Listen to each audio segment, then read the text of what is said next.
subcommittee for HSB 501 to order. I'd like everybody who would like to speak to please come up, grab a chair, and maybe just keep passing down the mic. I see there's not a whole lot of, oh, I'm so sorry. I've just called the meeting to order, and I'd like everybody who'd like to speak to please take a seat so we can just keep passing it down, and we don't have to wait for everyone to get up single file, if that's all right. And whoever's ready to start your comments on pro or con, please go ahead. Hi there, my name is Tom Chapman. I'm the director of the Iowa Catholic Conference. We're registered in support of the bill. We think it's simply a more accurate description of the people involved. So thank you. Keenan Pro, One Iowa, we registered against the bill, trying to figure out why this is necessary. As long as we, think females are people, I think this is already covered in the current language, so we don't actually have to advance this or use state resources to recalibrate the law if that is already the case. Would also just mention that most of the professional organizations in this space have moved towards this more inclusive language in the recognition that there are also folks who identify as non-binary who can get pregnant, various other groups who might not necessarily appreciate that terminology change. So we're in those. Thank you. Connie Ryan from Interfaith Alliance of Iowa Action Fund, and just would echo a lot of what Keenan said. We are opposed to the legislation. As a female, I do consider myself a person, just to put some humor on it. But we also believe that the term as written, as current law, is more inclusive of all people who may get pregnant, so, including girls. That's part of the conversation too. So we would just recommend that the language stay the same as is in code.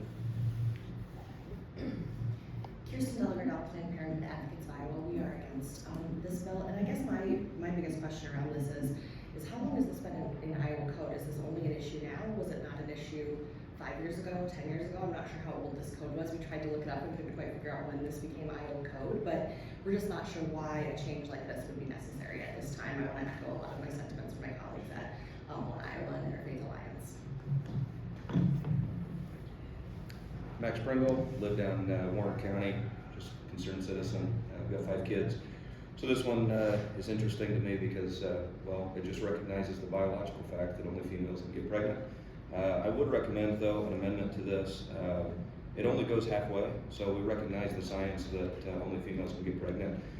But then there's still terminology in there that says that abortions can happen up until the end of the second trimester. I would recommend an amendment to strike the end of the second trimester in paragraphs 1 and 2 and replace that with conception so that it would read that life begins at conception.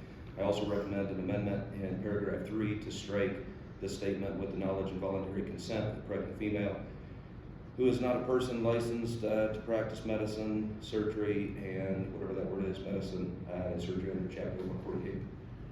Thanks.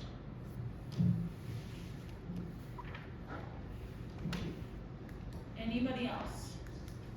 Going once, twice? Okay.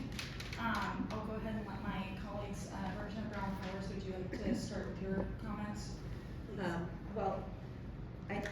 I just don't know why we're doing this bill and why we're spending crucial time. I think if we look at the news and we look in what's going on, I was excited about my morning bill, and this one I'm not excited about. I think it's kind of a waste of time, and I'd like to know really why this is being brought forward. So I'm gonna pass on this one today. Thank you. Representative Meyer. I'm going to sign on this. I do believe that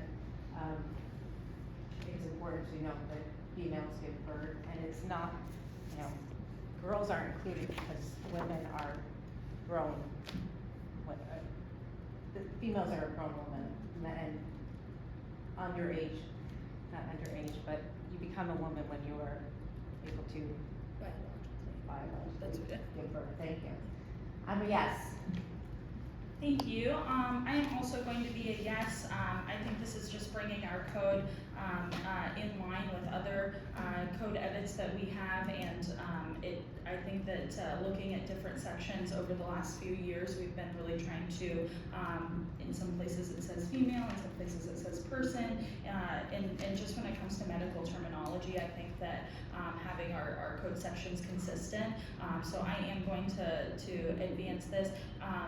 And I would like to talk to you after, maybe, because I think you might be reading a piece of this in a different way than I am. I believe it's just noting that it's the section which talks about if someone were to intentionally try to harm a person's pregnancy in their, a woman's pregnancy in their, without their consent, or without their knowledge, or with their knowledge, what the act would be, and that part's already in code. So I think this is just cleaning up the person to female language of that section.